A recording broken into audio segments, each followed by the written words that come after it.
अगर आप इन्वेट का रिटर्न देख रहे हैं और ये समझ रहे हैं कि ये सारा रिटर्न डिविडेंड के रूप में आपको मिल रहा है, तो आप एक मिनट रुक जाइए और ये वीडियो आखिर तक देखिए, क्योंकि मैं बता रहा हूँ इस डिविडेंड का सच।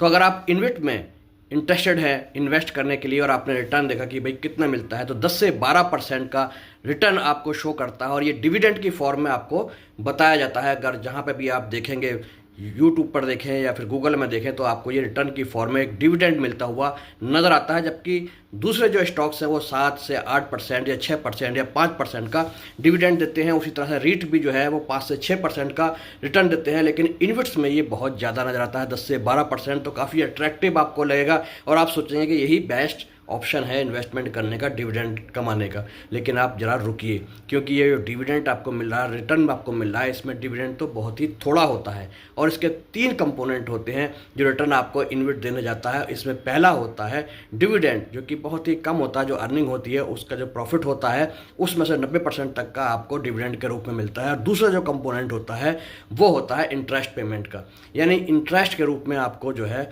ये पैसा आपको मिलता है, जो आपने पैसा लगाया उस पर इंटरेस्ट पे करता है, तो वो पैसा आपको मिलता है। और तीसरा जो होता है वो होता है कैपिटल रीपेमेंट। यहीं पर एक कैच है, क्योंकि जो कैपिटल रीपेमेंट आपको मिल रहा है ये कोई डिविडेंड या अर्निंग नहीं है, बल्कि आपने जो पैसा इन्वेस्ट किया है उसी पैसे का जो मूल है वो आपको वापस मिल रहा है। तो अगर आप इन्वेस्ट में इंटरेस्टेड हैं इन्वेस्ट करने के, तो आप पहले ये चेक कर लें कि कौन सा इन्वेस्ट जो है वो कैपिटल रीपेमेंट सबसे कम कर रहा है और सबसे ज़्यादा कर रहा है। क्योंकि अगर कोई ऐसा इन्वेस्ट है जो कि कैपिटल रीपेमेंट बहुत ज़्यादा कर रहा है, तो इसका मतलब ये हुआ कि आपका जो पैसा है मूल वो वापस आ रहा है बिना किसी अर्निंग के या इंटरेस्ट पेमेंट के, और उसकी जो वैल्यू है नव की वो गिरती चली जाएगी। यानी कैपिटल एप्रिसिएशन जो आप सोच रहे हैं, हो सकता है कि भाई 10 से 12% का आपको इसमें डिविडेंड भी मिल जाए और कैपिटल एप्रिसिएशन भी हो जाए। यानी अगर स्टॉक या जो इसकी जो यूनिट है इस टाइम वो सपोज 70 रुपये की है तो 75 हो जाए, तो ऐसा बिल्कुल नहीं होने जा रहा है। जो